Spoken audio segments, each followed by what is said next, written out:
Muchas gracias a ti también por tan bonita presentación. Bueno, lo primero, buenas tardes a todos. Para mí es un momento muy especial porque siempre que pensé en hablar del flamenco en el colegio, he de decir que no pensé en traer a un cantador, sino en traer a alguien que supiera mucho de flamenco. Ahora os presentaré a José María, pero es una persona que ha visto y ha escuchado lo que muchos no hemos podido ver y escuchar, solo por su trabajo, ¿no? Y entonces, en ese sentido, me parece una persona muy valiosa. Entonces, el acto de esta tarde, que lo he titulado En el hombre hay un fuego, origen del cante jondo, ya desde su título pretende ser una provocación para todos, aunque no seamos muchos. Pues lo más interesante de todo, en mi opinión, es que después de nuestra conversación todos hayamos avivado las brasas de este corazón que tenemos y que, como podremos empezar a intuir, está en el centro de la génesis de esta forma musical tan emblemática. El muy añorado por todos los aficionados flamencos, Enrique Morente, comentaba genialmente cuando se le declaró al flamenco por parte de la UNESCO el ser patrimonio inmaterial de la humanidad, que quizá habría que leer tal título de otra manera. Pues no será que la humanidad es patrimonio del flamenco. Eso decía el gran Enrique. Y además lo vi. Pues nuestro invitado, José María Velázquez Gaztelu, que me ha dicho que o le trato de ilustrísimo señor o se enfada muchísimo por decirme que por favor no le trate de ilustrísimo señor. Es nacido en Cádiz en 1942. Además de su faceta como escritor y periodista especializado, ha escrito libros de poesía, La ceniza, Ritos, Los límites del desierto y Viajes a la eternidad. Es premio Fray Luis de León, ha sido co-guionista y presentador, y ponen aquí flamencólogo, aunque no sé que no te gusta, de las históricas series Rito y Geografía del Cante y Rito y Geografía del Baile. Y desde 1984, es decir, 40 años que vamos a celebrar en breve, es director, guionista y presentador del programa Nuestro Flamenco, en Radio Clásica, en Radio Televisión Española. Y desde 2008, este dato no sé, no lo he confirmado si sigue siendo así, es responsable de flamenco en el semanario El Cultural, que creo que sigues escribiendo. Por lo tanto, fijaros, 1942, no esté feo hacer la cuenta, pues lleva toda una vida dedicado a este mundo, ¿no? Quiero y espero que en esto me ayudes, José María, que nos vayamos a casa con la herida abierta. Esta es mi intención. Que provoca siempre la belleza, que identifiquemos en el corazón de estos hombres, los que vamos a mostrar, o vamos a hablar de ellos, el mismo corazón que todos tenemos. Que compartimos sus preguntas, la expresión de un anhelo siempre creciente. Es por ello que, como ligazón de este diálogo, usaremos algunos fragmentos de la serie en la que él participó, que es de los años 70, a principios de los años 70, junto con su director Mario Gómez y los guiones que fueron realizados por Pedro Turbica, José María Velázquez Gaztelu, que además ejercía de entrevistador, era como el rostro visible. Me parece importante decir estos nombres porque yo he conocido a José María, conozco ahora a José María, pero no he conocido a los otros y me parecía importante también señalar su nombre por la obra que han hecho. Esta obra documental, y no me extenderé mucho más, puede considerarse tranquilamente, y os lo digo de verdad, como la Capilla Sixtina del flamenco, un lugar donde uno tiene que entrar y ver lo que había, ¿no? Ha sido la obra gráfica fundamental para no perder el testimonio vital de tantísimos artistas. En este sentido, tenemos el privilegio de hablar esta tarde con una persona que ha ejercido una labor empírica, como te gusta decir. Dice que no es un estudioso, no es un intelectual del flamenco, pero ha vivido el flamenco de manera empírica, es decir, se le ha hecho parte de su experiencia encontrar a estas personas, ¿no? Ha ejercido esta labor empírica en lo que se refiere al conocimiento, pero sobre todo porque nos permitió entonces, y ya para siempre, y para todo el mundo, ver y escuchar a hombres cuya forma de expresión nos interpela, nos llama a hacernos preguntas, nos hiere. Entonces ya quiero empezar con la primera pregunta porque tiene que ser un diálogo, ¿no? Bueno, antes, si me lo, sí, por supuesto. Si me lo permite, primero dar las gracias a Javier Espínola, que es el primero que me llamó para invitarme y participar en este ciclo de este colegio. Dar las gracias a todos ustedes por su presencia aquí. Y cuando estoy en un colegio yo me siento muy feliz, porque es un sitio de la cultura, de la enseñanza. Le comentaba a Javier que mi esposa es profesora también de un colegio y he vivido, digamos, todo el mundo, este mundo de la enseñanza muy de cerca. Entonces me siento muy bien aquí en este lugar y me siento muy a gusto, muy agradecido. Lo de ilustrísimo señor es una broma de Javier, pero de alguna manera es cierto porque hace 2 años, o 2 años y medio, me nombraron académico de la Real Academia de Bellas Artes de Cádiz. Y entonces como académico pues tenemos el título de ilustrísimo. Así que cuando Javier me dice, no sé, te voy a hablar de tú, digo, no, de ilustrísimo. No se te olvide que es una cosa muy importante. Y entonces, pues, eso. Después también quería decir que esos ojos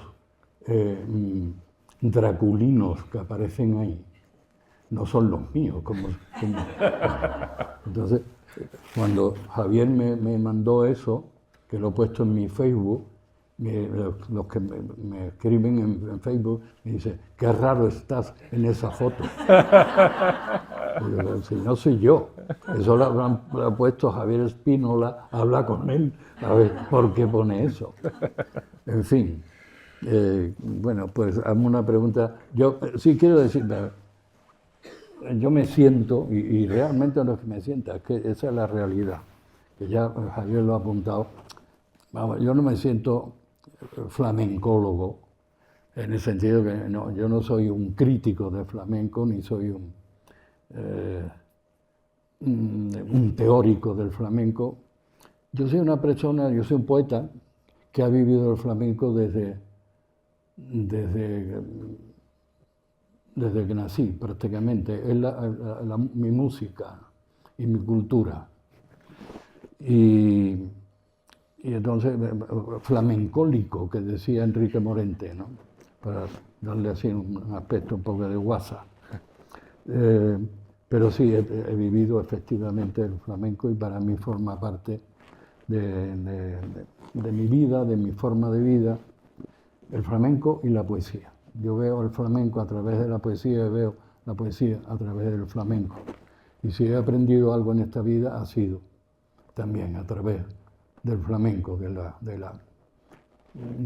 mundo del flamenco, yo diría del mundo espiritual del flamenco, lo que hay internamente, siempre en el arte y también en el arte flamenco, concretamente en este caso.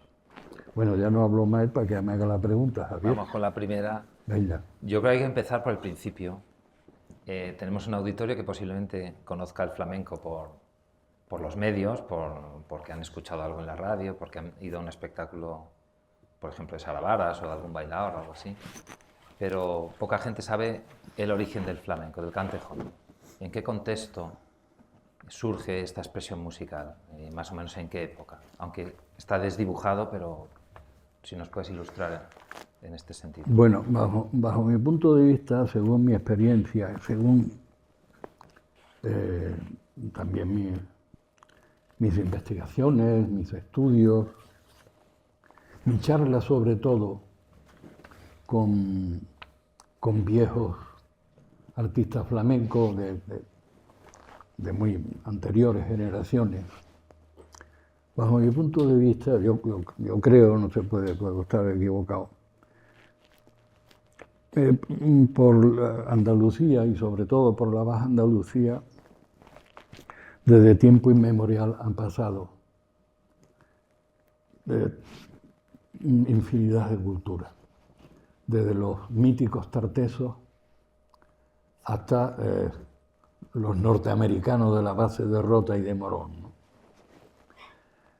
Por supuesto, los romanos, los fenicios, ya más cercanos los árabes, los castellanos, y todos esos pueblos traían su música. Entonces, esa música son como estratos que se fueron depositando una encima de otra, pero no solamente se fueron depositando, sino que fue arraigando en el pueblo, en la gente. Y toda esa mezcla a través de los siglos de músicas de las diferentes culturas que pasaron por la Baja Andalucía dio como resultado algo que ahora llamamos flamenco. Claro, no hay nada escrito. Se empezó las primeras connotaciones, pues, por ejemplo, Cervantes en las gitanillas, las novelas ejemplares, habla de los romances que bailaban y cantaban los gitanos. En fin, en la novela picaresca de vez en cuando aparecen gitanos. Ya después, en el 18 empieza, hay más, pero no hay, digamos, una crónica cierta de todo este proceso hasta desembocar en lo que nosotros ahora conocemos como flamenco. Yo creo que este arte empezó a tomar carta de naturaleza y a tener ya una entidad poderosa y con consistencia en el XIX, en el romanticismo. Y precisamente autores y pintores, tanto españoles como de fuera, se sintieron muy atraídos por el flamenco. Tanto así que lo que nosotros llamamos los viajeros románticos, que venían de Francia, de Inglaterra, sobre todo, dieron testimonio de todo esto en Gustave Doré, David Robert, Davilliers, etcétera, etcétera, empezaron a hablar, bueno, Bizet, Aita Carmen, etcétera, ya empezaba a eso. Y el flamenco entonces, ya en el 19, también a final del 18, pero sobre todo el 19 es cuando ya se asienta, toma carta de naturaleza y empieza a tener ese sonido, entidad propia.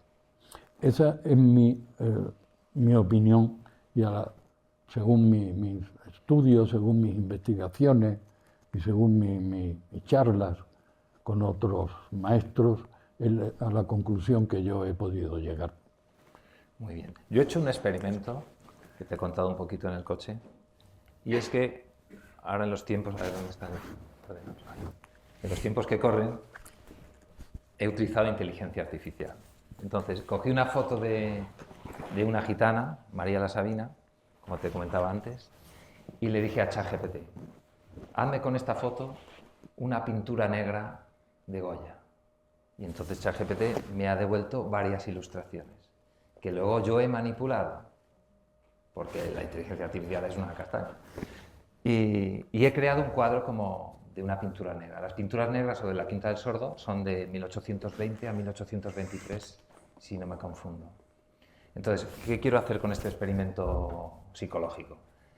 Si a Goya le hubieran invitado a un cuarto en donde se estaba teniendo una reunión flamenca, porque el flamenco nació no de la marginalidad, pero en familias, ¿no? Familias gitanas. Quizá el que no oía hubiera pintado algo como esto, ¿no? Impresionado por el rostro o por los gestos de esta mujer. Pues ahora vamos a hacer un viaje en el tiempo y vamos a irnos 150 años después a otro cuarto donde hay unos gitanos y donde hay una anciana que va a cantar una pequeña pieza, de la cual os voy a leer la letra, porque yo cuando me aficioné al flamenco, lo más difícil, o sea, lo más fácil era reconocer estas cosas, estos rostros, estos gestos, pero la letra yo no la entendía, porque a veces la forma de decir que tienen es complicada. Entonces, lo que va a cantar esta mujer dice: a oscuritas, sin tener yo luz, yo estaba malita en la cama, a oscuras y sin tener luz. Entraste y me dio alegría, y recobré yo la salud que por ti, hombre maligno, tenía yo perdida. O sea, amor y desamor a la vez, ¿no? Y el segundo tercio dice: yo te desafío yo a ti hasta con la muerte. Mira si yo vivo desesperado, que te desafío yo a ti hasta con la muerte. Dime, hombre, ¿qué es lo que tú me has dado? Que yo no puedo a ti aborrecerte. ¿Qué medicina es la que tú me has dado? Entonces, yo os quiero mostrar esto porque cuando uno tiene una imagen del flamenco, y José María me lo podrá confirmar, quizá es una imagen que ya está tejida por lo comercial, por la profesionalidad, pero la mujer que vais a ver es una mujer que cantó en público por primera vez para realizar esta grabación. Ella siempre había cantado en las reuniones familiares, como se ha hecho en tantas familias gitanas desde esos tiempos inmemoriales, ¿no? Y es lo que también queríamos transmitiros a los que estáis aquí, el origen del cante jondo. Que esta mujer decía estas cosas que a lo mejor se le había dicho su madre, su abuela, o venía de su propio sentir. Entonces vamos a ver qué pasa, José María. Esta es la mujer, esta es la imagen que usé para que ChatGPT hiciera. Si veis, es tuerta, es una imagen un poco impactante. El que está a su izquierda le llaman Seis Reales, que era su marido, y veréis cómo están en una sala absolutamente, ¿no?, desnuda de otra cosa, y hace un frío que pela. Y es 150 años más tarde de lo que podría ser ese cuadro de Goya. Este es un proceso ya conocido y todas las formas populares se han visto modificadas por este tema.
Esta es una de las, para mí es una de las secuencias más emocionantes de la serie Ritografía del Cante que hicimos Mario Gómez, Pedro Turbique y yo a principios de los años 70, del año 71 al 73. Rodamos 100 programas de media hora cada uno para la 2 de Televisión Española. Bueno, María la Sabina era una señora gitana de Cádiz que nunca había cantado en público y era la primera vez que veía una cámara de televisión. Como ha apuntado muy bien Javier, ella cantaba en fiestas familiares, en reuniones privadas. Su marido, el que está al lado a la derecha, 6 reales, un gitano de Jerez, y el guitarrista Eloy Blanco, y el que está con la camisa blanca, Santiago Donday, hijo de María y de 6 reales, fragüero, un gitano, como saben ustedes, uno de los oficios gitanos característicos. Y está grabado esa secuencia en la herrería, en la fragua de Santiago, que tenía cerca de la playa, en Cádiz, que hacía un frío de 1000 demonios, como se puede ver en los gestos de los personajes. Lo que canta es un fandango con la estructura rítmica de la soleá, y bueno, Miguel Poveda, en uno de sus discos, Artesano, cogió estos fandangos y ha hecho una versión hermosa, pero claro, no tiene la emoción que tiene el original, ¿no? Miguel lo hace muy bien, es un gran artista, como ustedes saben, y además es un gran aficionado y un amigo muy querido. Sobre eso quería abundar un poco, porque yo cuando me aficioné al flamenco, en los 90, pues esto lo vi en una cinta de VHS, que esto es una anécdota para la historia. Mi tío era gerente de historia de la Complutense y me aficioné al flamenco y le dije, tienes que comprar estas cosas para la facultad. Y compró la serie completa y la enciclopedia que existía del flamenco. Entonces yo, cuando vi estas grabaciones, porque uno llega al flamenco o cualquier música, porque le recomiendan algo, lo escucha y te empiezas a introducir. Pero de repente entras, como digo yo, en la Capilla Sixtina y claro, ya no hay marcha atrás, ya tienes que cambiar los mapas, ¿no? Porque la imagen que tú tenías se ve completamente articulada por algo que es, aunque lo veas 100 veces, dices, es mucho más de lo que decías tú. Es una secuencia que es un hallazgo, porque el flamenco tiene una cosa que es como algo que sucede, ¿no? Entonces, me gusta volver sobre la idea de que los cuadros costumbristas de Velázquez en Sevilla, o esas pinturas de Goya, o las cosas que decía Federico García Lorca, a veces pensamos que son una recreación artística, que lógicamente lo son, pero expresan algo que ellos veían. Es decir, el aguador de agua, perdón, el aguador de Velázquez, ¿no? El cuadro esos rostros que aparecen allí, esos rostros los pintó Velázquez porque los vio. O las escenas que retrataba Goya las vio. O los poemas de Federico García Lorca expresaban algo que él había visto.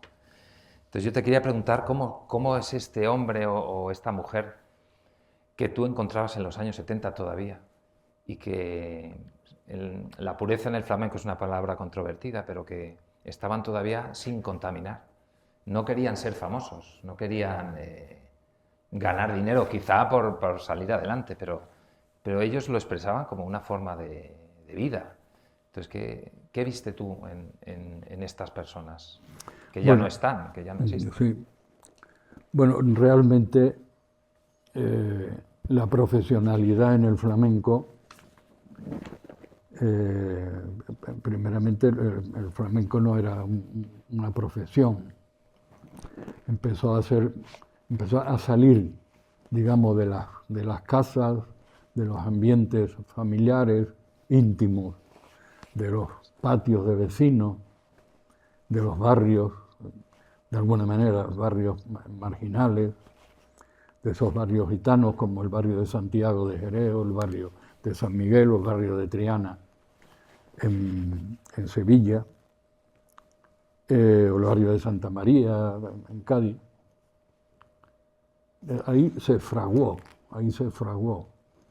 Y el concepto de profesionalidad vino, como es natural, mucho después.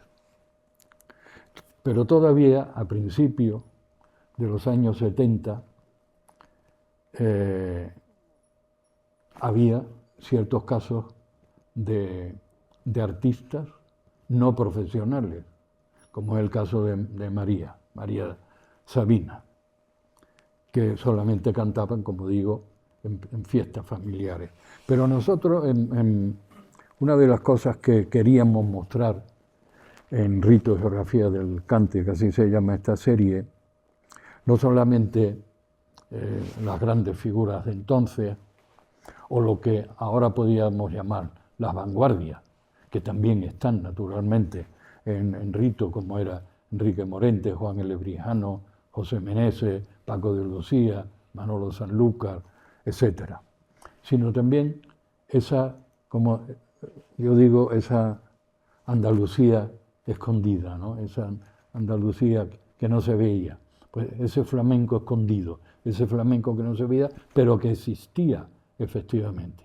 Y este es el caso de María, como hay otros también en la serie, que bueno, fue ahora, ya ahora se hacen tesis doctorales sobre esta serie, que se han hecho ya varias, y una de las cosas que más le interesan a estos estudiosos es efectivamente el descubrimiento de artistas absolutamente desconocidos que nosotros pusimos en imagen y le dimos lo dimos a conocer, ¿no?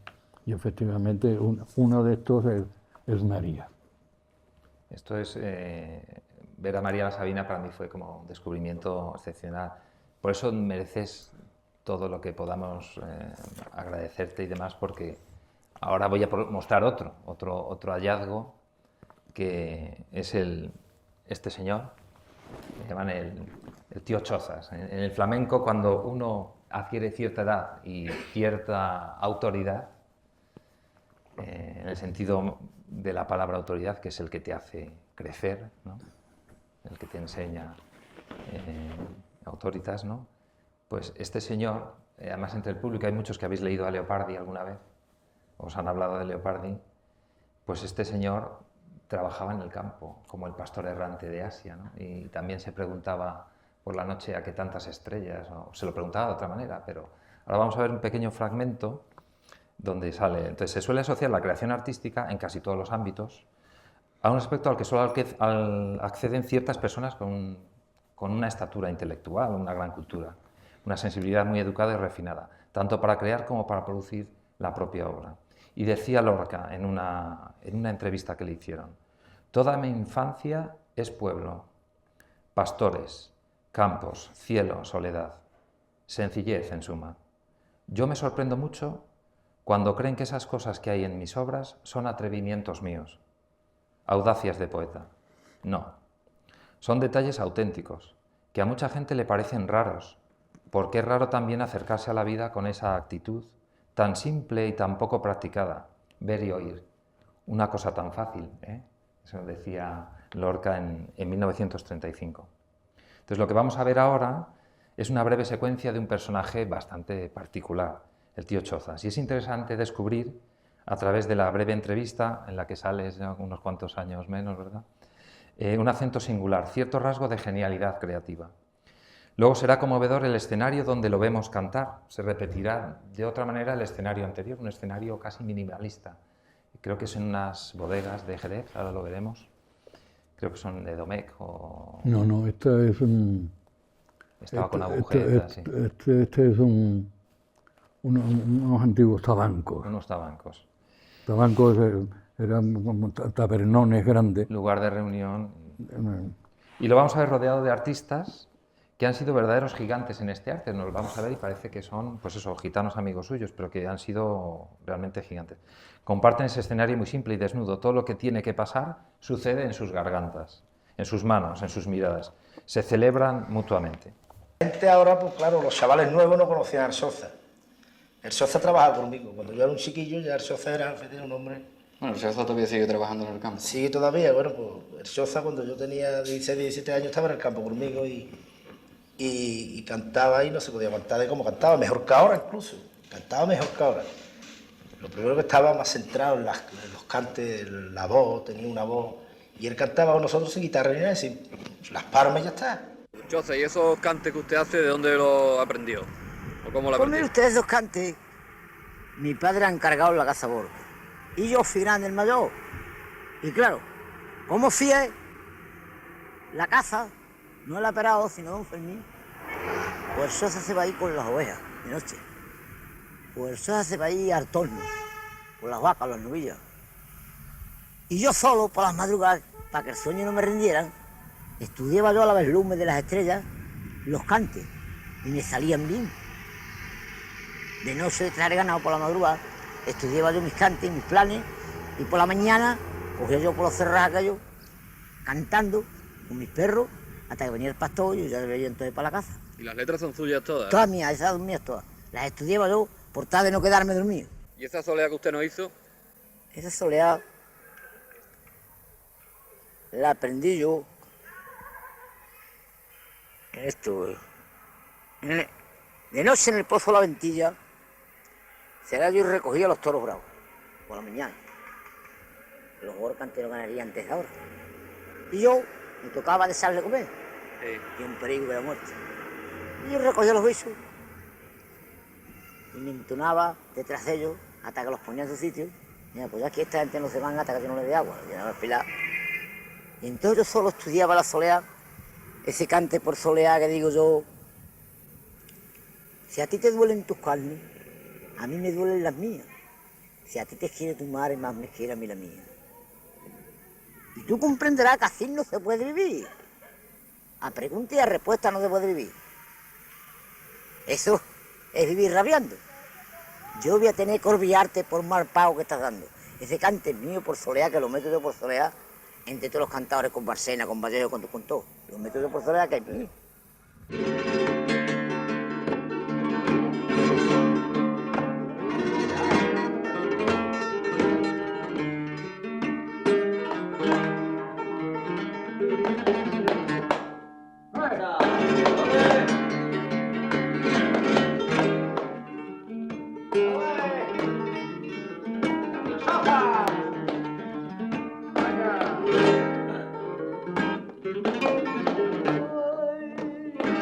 Dentro del numeroso índice de artistas que gravitan por la zona de Jerez, quizá el que ofrezca más atención por su independencia sea el Choza. Precisamente su estilo, el estilo personalísimo del Choza, apenas tiene punto de comparación con otros, ni siquiera con el jerezano, mezclando con las improvisaciones temas conocidos que él transforma.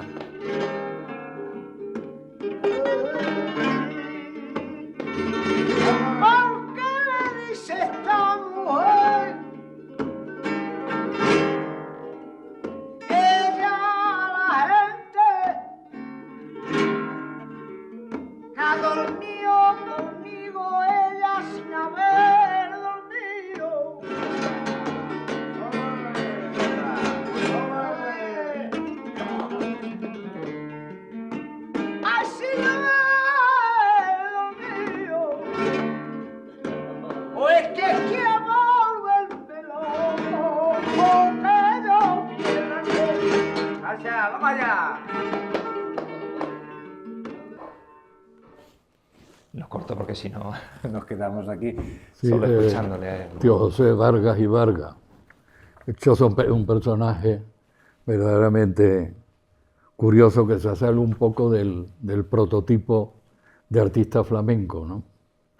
Era un hombre que vivía en el campo y se dedicaba a labores agrícolas, en distintos cortijos lo contrataban, también para tener cuidado del ganado, también del ganado bravo, que lo conocía bien.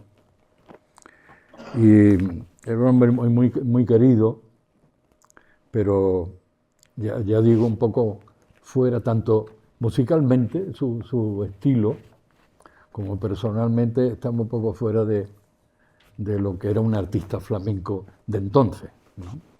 El tío Choza, tío José Vargas y Vargas. ya a los gitanos mayores habría que decirle tío, ¿no? Que es una forma de respeto y de cariño. Viendo esta secuencia se me viene a la cabeza, comentábamos en el coche, el cine de Pasolini, porque en las secuencias, algunas secuencias del Evangelio según San Mateo, por ejemplo, hay como una fijación en los rostros, en rostros además de gente como, pues eso, que no es popular, ¿no? En las manos, en las miradas, ¿no? Los rostros que filmaba él, su búsqueda de este hombre original, ¿no? Un hombre que no estuviera contaminado por el tiempo actual, ¿no?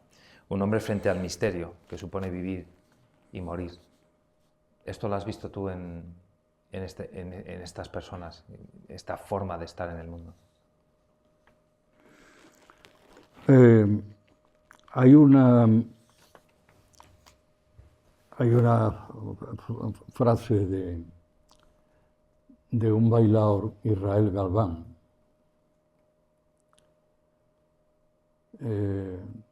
Premio Nacional de Danza, y que tiene muy buen cartel fuera de España, es muy considerado, sobre todo en Francia, que me decía: José María, para que el flamenco llegue, a veces tenemos que morir en el escenario. El flamenco tiene una capacidad especial para transmitir emoción, transmitir quizás sentimientos profundos, para conmover. Y seguramente para descubrirnos ámbitos que no conocíamos.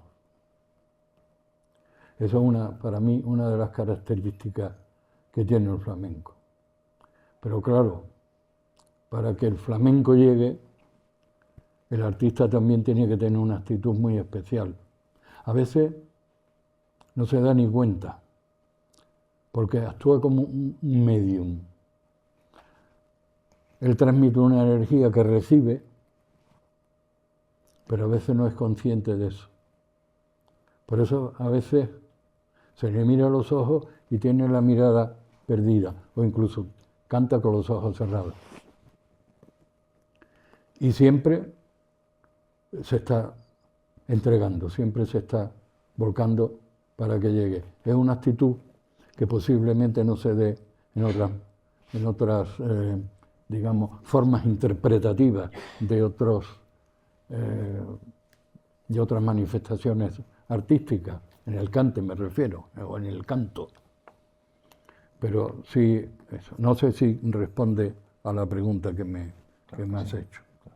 Yo quería decir también, ahora que hemos visto estas imágenes, y yo haciéndole la entrevista a Tío Chosa y hablando con Manuel Soto Sordera, los pedazos de patilla que yo tenía. Ahora ya no, ese pelo negro, ahora me lo pinto de blanco. Pues está de moda, ¿no?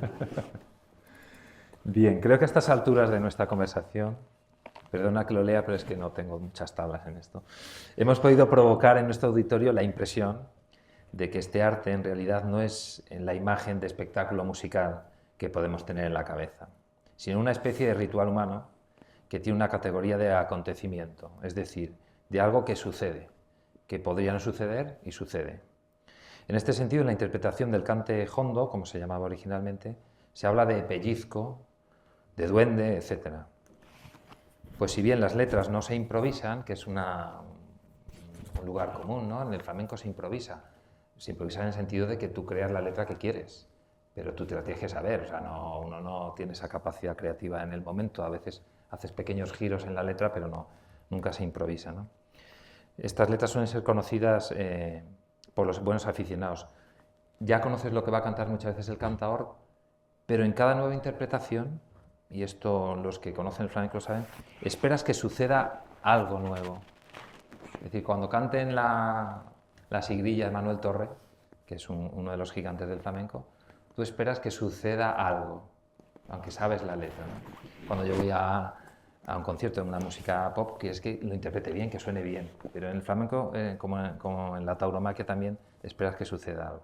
Entonces te quería preguntar, ya que has visto a este tipo de artistas, si has vivido tú personalmente este tipo de conmoción de ver en un espectáculo a un artista que conocías, pero que de repente ha sucedido algo extraordinario. Muchas veces, infinidad de veces. Más que en el escenario, en reuniones privadas. He tenido la suerte, desde muy niño, asistir a esas reuniones donde efectivamente ocurrían cosas continuamente. Era una fábrica de improvisación y por lo tanto era una fábrica de emociones, de sorpresas. Hay una entrevista que yo le hice a Manolo Caracol, la gran figura, y él me decía: José María, el cante no se hace, tenía gracia, el cante no se hace como un ropero o como una mesa o como una silla. El cante se va haciendo conforme se va cantando. Es decir, se va cantando y al mismo tiempo va creando. Tanto así que terminaba Caracol diciéndome: fíjate tú que a los 10 minutos yo quiero cantar lo mismo que he cantado y ya lo hago o de otra manera o no me acuerdo lo que he dicho.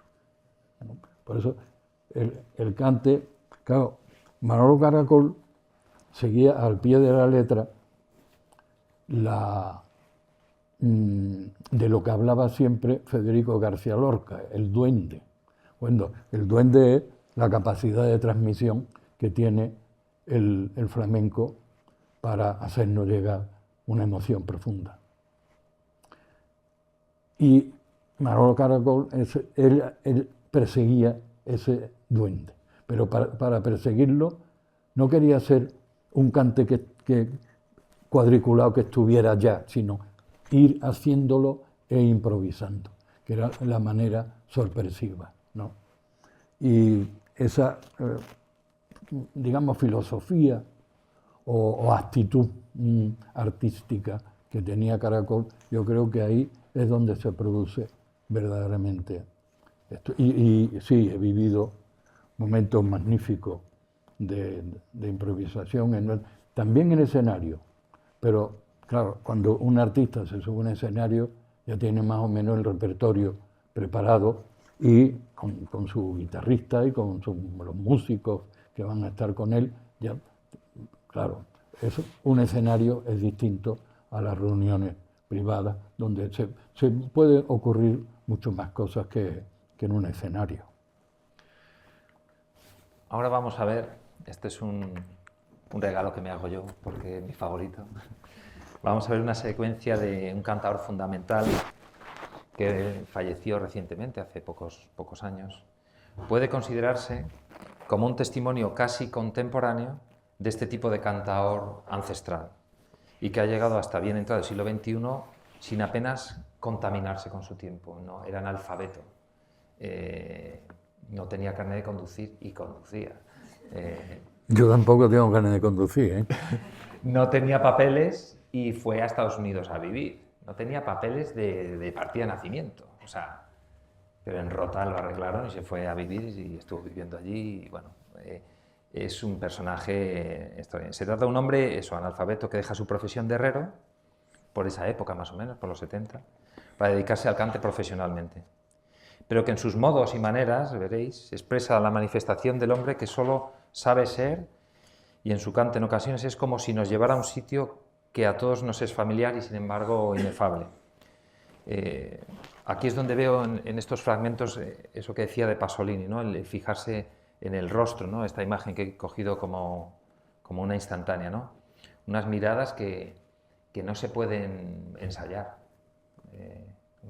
Hombre, si es actor uno lo intenta simular, pero os aseguro que a Manuel Agujeta no hay que lo copie, ¿no? Entonces miremos su rostro, sus gestos en las grabaciones de Rito y Geografía del Cante. Aquí también interrumpiré un poco su actuación. Aquí le vamos a ver en una casa familiar, ¿no? No sé si era la suya, pero bueno, ahora luego nos lo comentas tú que bien lo conoces. Ese es su pueblo, Rota. las formas expresivas de cada artista están la mayor parte de las veces moldeadas por las experiencias personales que surgen del ámbito social y vital donde se desarrollan. Manuel de los Santos Agujeta, herrero de profesión, criado dentro de las más estrictas tradiciones gitanas, ha podido traspasar, a través del cante, las limitaciones que por su trabajo y condición le estaban impuestas. Este hecho se ha repetido frecuentemente en toda la historia del cante. El cante de la agujeta se desprende de todo ese mundo vivido y sentido desde su infancia dentro de las costumbres de ese barrio y de esa calle que cuando Agujetas vuelve celebran su proximidad como una identificación de su propia vida.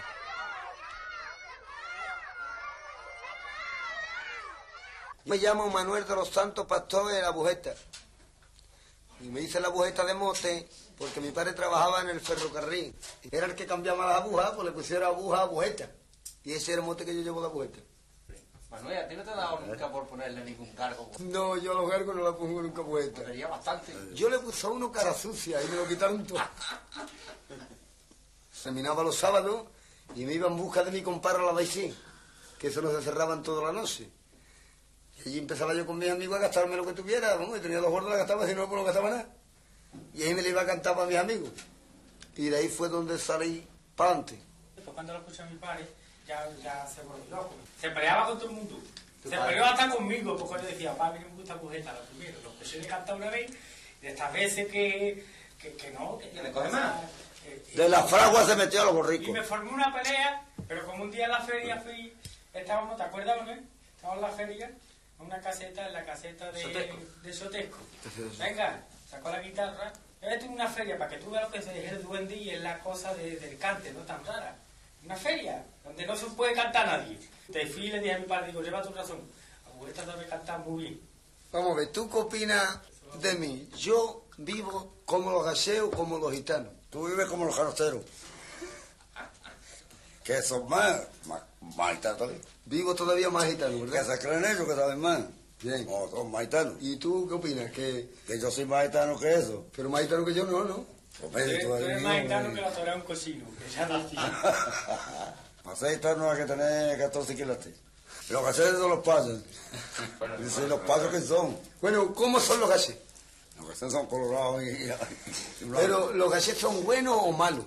Hombre, los hay igual que los gitanos. Una clase buena y otra clase mala.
Nadie yo la había hecho.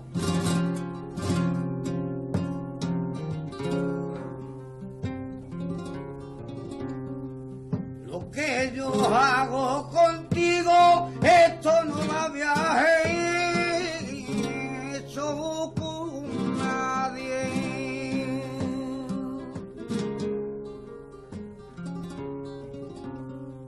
Por tu niña yo lo hago, yo he estado pendiente en el aire.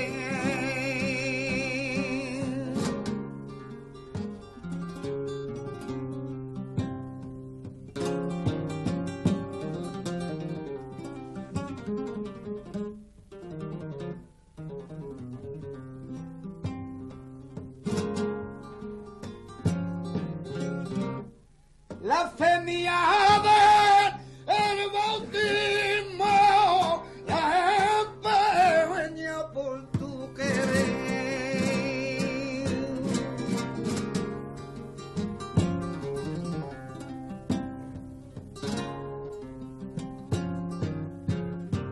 Por tu querer empeña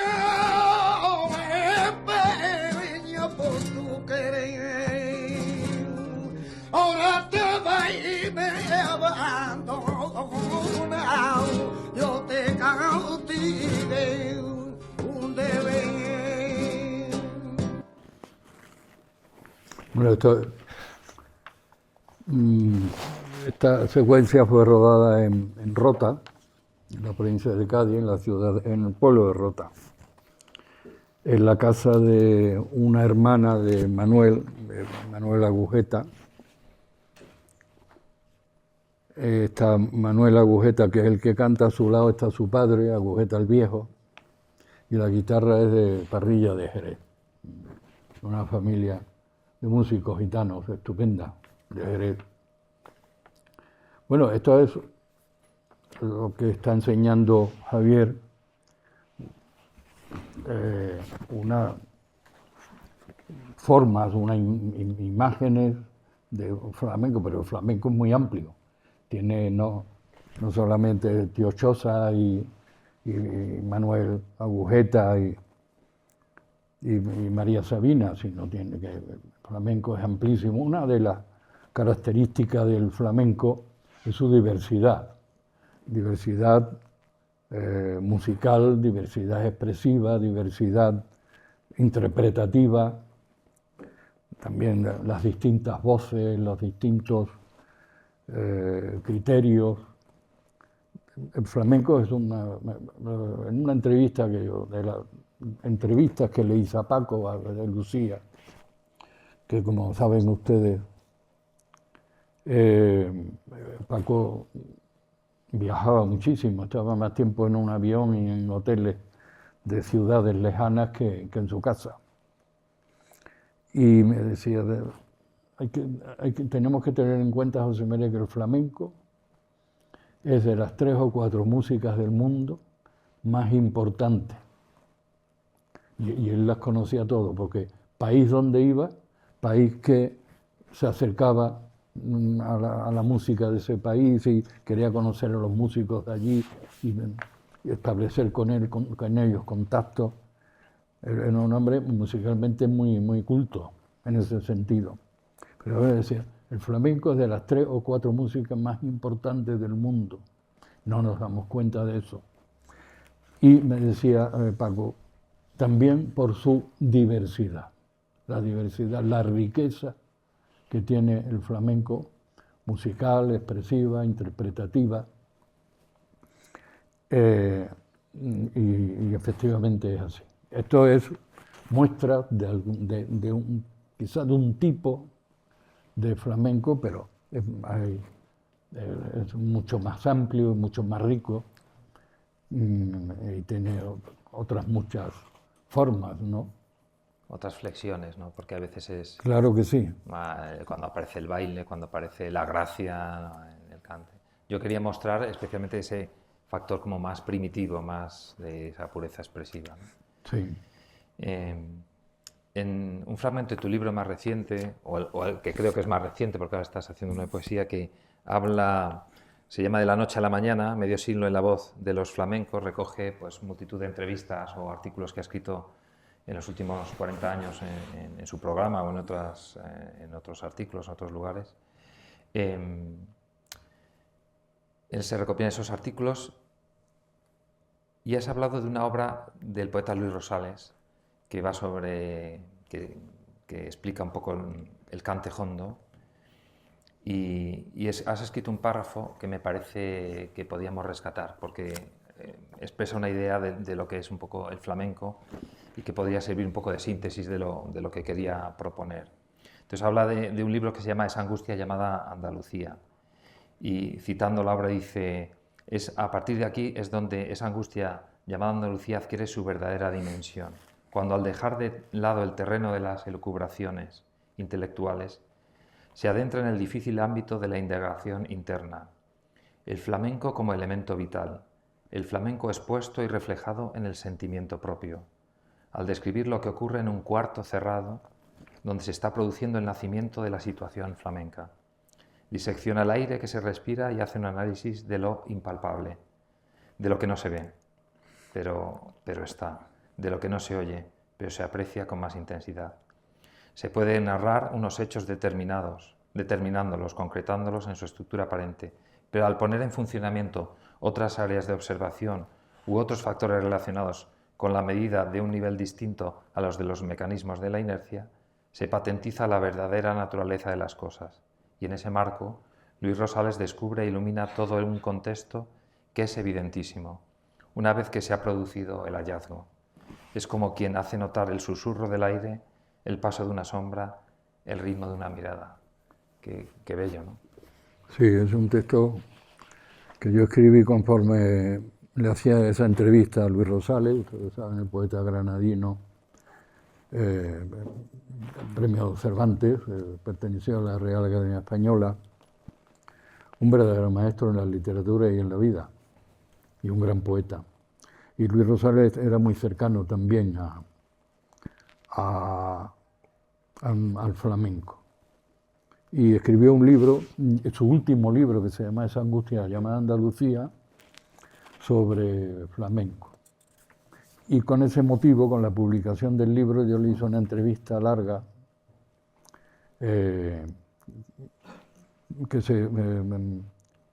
para mi programa de Radio Nacional, para nuestro flamenco.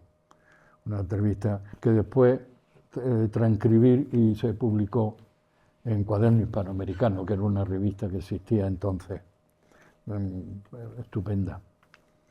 Y Luis Rosales también me hablaba, claro, él fue muy amigo de Lorca, y me hablaba de Lorca y de la relación de Federico García Lorca con el flamenco, y me decía cosas muy interesantes en ese sentido. Ahí se nota también en la profundidad de la mirada de Luis Rosales con respecto al flamenco como poeta. Y bueno, él me enseñó mucho, para mí fue un verdadero maestro. Te hago una última pregunta antes de las preguntas del público. Venga, no te voy a cobrar nada. Pero hombre. es la de entrar a matar. ¿Qué sucede entonces cuando en una reunión se produce ese hallazgo, esa conmoción? ¿Qué sucede? ¿Cómo definimos eso? Lo que sucede es un silencio. Porque hay como eso es un hecho profundo y espiritual.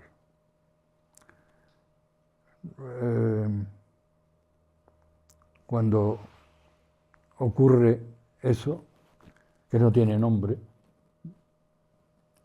hay el artista está expresándose, pero los que estamos alrededor nos quedamos absolutamente en silencio, porque estamos recibiendo algo que prácticamente no se puede expresar. Se puede expresar con un ole, se puede expresar con un gesto de gratitud, pero normalmente hay un silencio de una aceptación también de gratitud por el hecho que está ocurriendo, porque es tan profundo, tan espiritual, que a veces no hay palabras para expresarlo. Gracias. A ver si quiere hacer alguien una pregunta. Si alguien quiere preguntar algo que sea sencillito.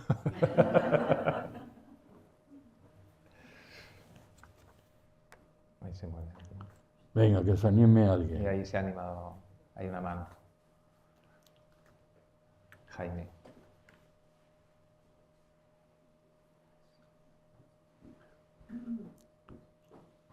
No, poner el micro.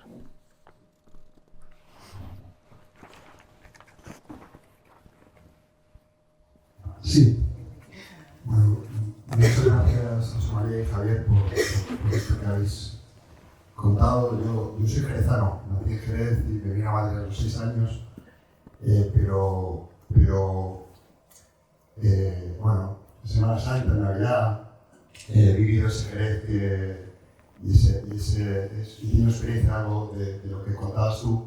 Yo te quería preguntar, yo lo que he vivido son las zambombas, la saeta en Semana Santa. Esa también expresión que yo he visto del flamenco ante el hecho religioso. O sea, esa oración, ese cante, que sale verdaderamente del corazón, que es irrepetible. Me gustaría que también mencionaras un poco esa que también se hace en la calle, que se hace de todos, que se hace pues eso, en una lumbre, en una plazuela, y que participa todo el mundo, ¿no? Que es una cosa que comentabais que estudiaba en las casas, pero es verdad que también se hace en la calle, se hace en la feria. Entonces, pero yo quería preguntar especialmente, yo he sentido especial emoción en escuchar una saeta en un momento privado casi, ante una Virgen, ante un Cristo, en Santiago, en la plazuela, en la calle Sol. ¿Cómo crees que este cante hondo ante que se hace oración, qué especialidad tiene, qué matices tiene, que es parte también de la experiencia de flamenco? Pero no he escuchado bien lo último. Sí, que es parte, o sea, el flamenco lo veo, que bueno, estoy aquí al lado de mi hija que hace flamenco 2 veces por semana y que está enganchada totalmente al tema del baile, pero yo me refería especialmente a la saeta, ¿no? al villancico, a la expresión del flamenco ante una oración personal del que canta y de los que cantan frente a un Cristo, frente a un Belén, frente a esto. Gracias. Bueno, realmente Andalucía, sobre todo la que más conocemos nosotros, la que más conoce usted, y que es la Baja Andalucía, el sur del sur, yo le digo más que el sur de Europa, el norte de África. Es musical, es cantaora. Le canta un Cristo, le canta una Virgen. En Navidad coge la zambomba y la pandereta y se harta de pestiño, de aguardiente y están 3 días cantando. Cantan en las ferias, en los rocíos, cantan los tanguillos en los carnavales de Cádiz. Es un mundo cantaor, es un universo musical y cantaor. Y también, en el caso de la saeta, al fin y al cabo, como es tan musical y tan cantaora Andalucía, en vez de rezar, canta. En vez de rezar, canta. Y canta en la calle o desde un balcón o desde una ventana, como usted sabe perfectamente. Y yo recuerdo cuando yo nací en Cádiz, pero me crié en un pueblo de la provincia en Cádiz capital, pero me crié en Arcos de la Frontera, que es un pueblo de la provincia. Sobre todo esa saeta, que usted la habrá escuchado, que sale de una ventana oscura y no se ve quién la canta. Y en ese caso suele ser una voz de mujer que le pide, que le ruega. Es una oración, es una rogativa. Le pide salud por alguien, por un hijo, por ejemplo. Esa es una oración, pero es una oración que la hace no se ve, está a oscura y sale ese sonido por la ventana. Eso produce una emoción muy profunda. porque normalmente la saeta es o desde el suelo, cara al público, o desde un balcón, ¿no? Donde incluso el cantador se luce también. Pero sobre todo esa oración recóndita, con ese exquisito anonimato, tiene una fuerza y una muy especial. Y eso usted también la habrá experimentado, la habrá sentido, ¿no? Pero vamos, yo creo que la razón de todo esto es por Andalucía, sobre todo la Baja Andalucía, que se expresa cantando, ya sea para festejar, ya sea para rezar, ya sea para bailar, ya sea para lo que sea, la música por encima de todo. Y Javier cantante un fandanguito, hombre. ¿Yo? No. Tú ya que eres tan aficionado. No podría, José María. No. No tengo el valor. Bueno, os voy a contar una pequeña historia. Para ver de dónde me viene a mí lo del flamenco. Como os dije, yo nací en Cádiz, pero a los 3 años me fui bueno, mis padres ya se fueron para Arcos, se establecieron ahí en la casa familiar de Arcos, en el casco antiguo.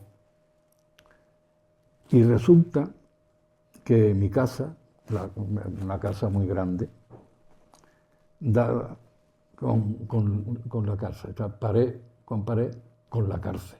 Ahora ya no lo veo eso, ahora está. No. Y entonces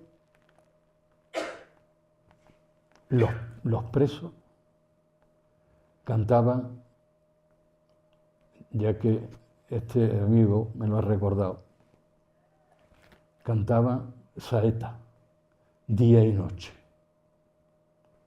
Entonces yo con 4 años me asomaba al pretil de la azotea y vi a los presos en el patio que cantaban saeta.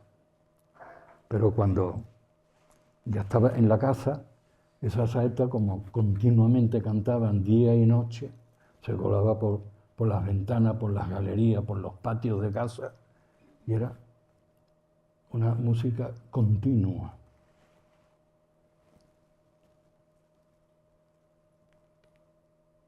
Y eso se me quedó a mí grabado desde el primer momento, porque para un niño de 4 años, ese cante de la saeta, de esa fuerza, se me quedó grabado para siempre. ¿Y por qué cantaban los presos? Bueno, pues cantaban porque en la madrugada del Viernes Santo pasaba el nazareno por la puerta de la cárcel, se abría un ventanón enorme, un ventanón muy grande, una reja, y se ponían los presos agarraban la reja y uno a uno iban cantando la saeta. ¿Con qué finalidad? Pues que el mejor que cantara la saeta lo ponían en la calle, le daban la libertad. Entonces eso no era una saeta, eso era ese grito de libertad. Y eso a mí se me quedó grabado para siempre. Es un enigma para mí, un enigma que aún no he resuelto. Y por eso sigo en el flamenco, a ver si un día tengo la suerte de que un amigo como Javier me lo explique. Sí. Y canto yo un fandanguillo y se te borra el disco duro. Canta un fandanguillo, tú cantas un fandanguillo y te meten preso.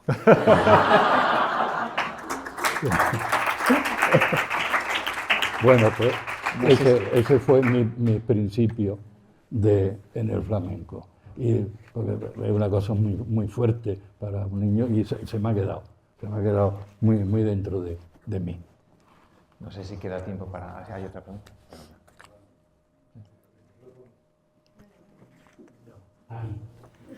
Bueno, gracias primero por presentarnos a José María, porque realmente me ha sucedido el silencio. Ese momento flamenco aquí se ha... Sí, es que puede decirlo un poco más fuerte que el sonido con el sonido. Que gracias a Pino por presentarnos a usted, que ha sido un gusto, porque en mí ha sucedido el silencio. Pero esa no es la pregunta. La pregunta es que al principio hablaba del origen del flamenco como una particularidad de Andalucía, como una estratificación de sustratos culturales, de los fenicios, hasta la base de rota de los americanos.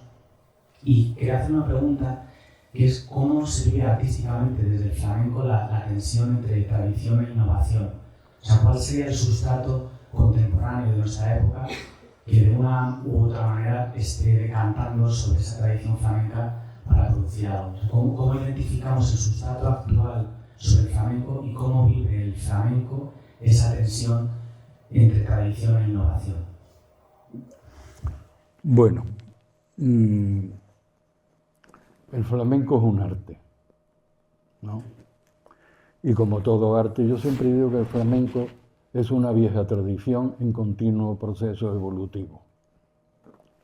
Si nosotros cogemos el material de este mismo de Rito de hace 50 o 60 años y comparamos con el flamenco que se hace hoy, vemos efectivamente que hay un proceso evolutivo que ha llegado hasta hoy.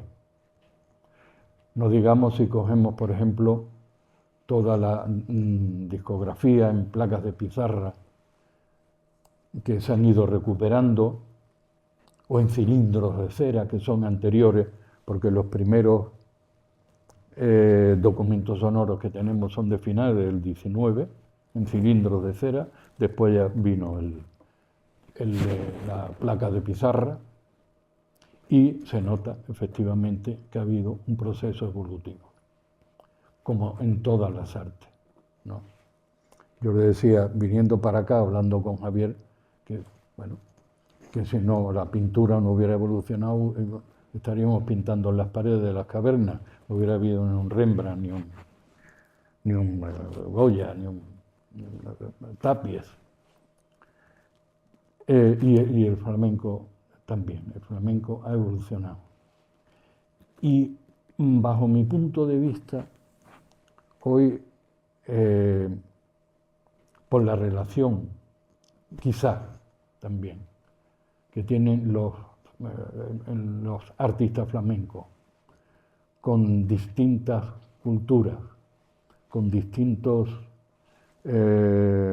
manifestaciones artísticas de otros muchos lugares, esto también influye en el flamenco. El flamenco es un secante, como un secante que coge toda la música, cualquier tipo de música, lo hace suyo, lo transforma y lo convierte en flamenco. Y en la danza está pasando igual.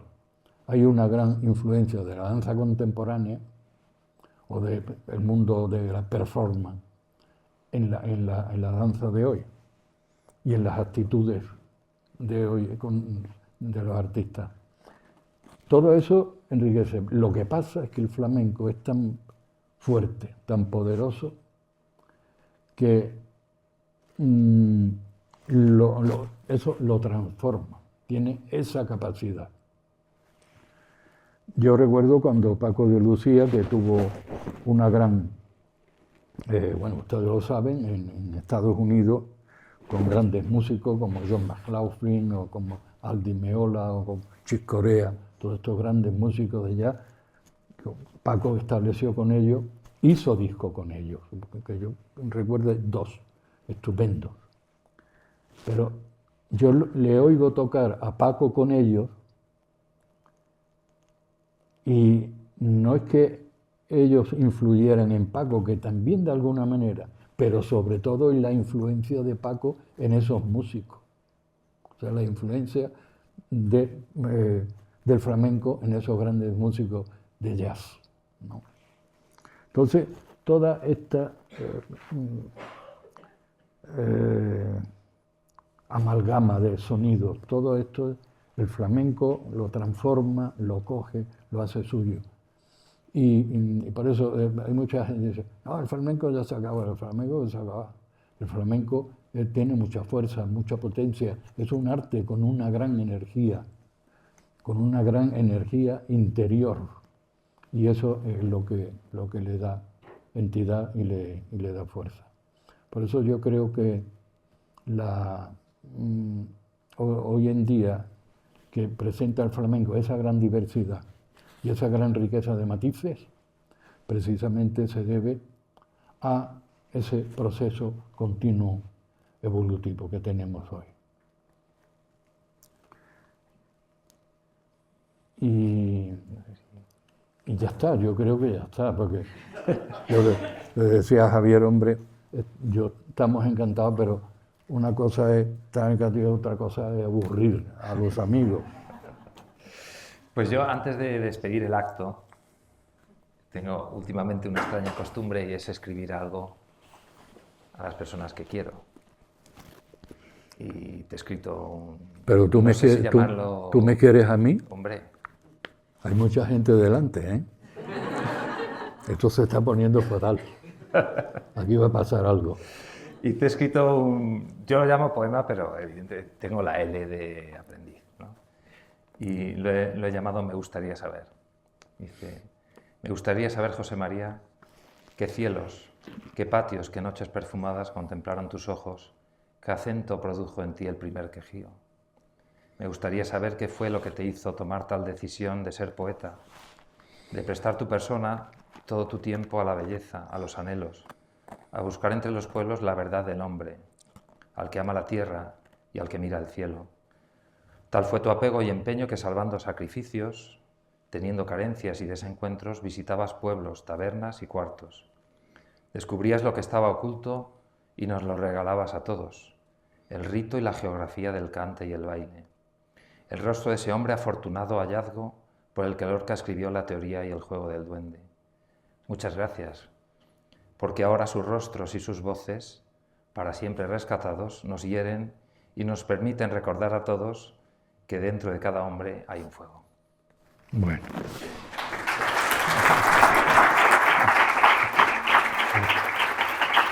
Bueno, muchas gracias. Gracias, Javier. Muchas gracias. Agradeceros a todos por venir. Siempre que se habla de algo verdadero, creo que todos estaréis de acuerdo conmigo, uno sale diferente. Entonces, la intención no es que conocierais el flamenco del todo, sino que supierais que el flamenco ya desde hoy es otra cosa. Entonces, este era el objetivo. Entonces, agradezco a aquellas personas que han hecho posible que esto tenga lugar, a José María, sobre todo porque, fallando una vez, has querido venir desinteresadamente y, bueno, es algo que no... Con mucho gusto lo hago. Nunca podré agradecer del todo a la dirección del colegio, al personal no docente que nos ayuda siempre en todo lo que tenemos que hacer para preparar el salón, a todos mis compañeros, mis amigos, mis familiares y a todos los presentes. Muchísimas gracias. Ahora habrá un vino para celebrar todo esto.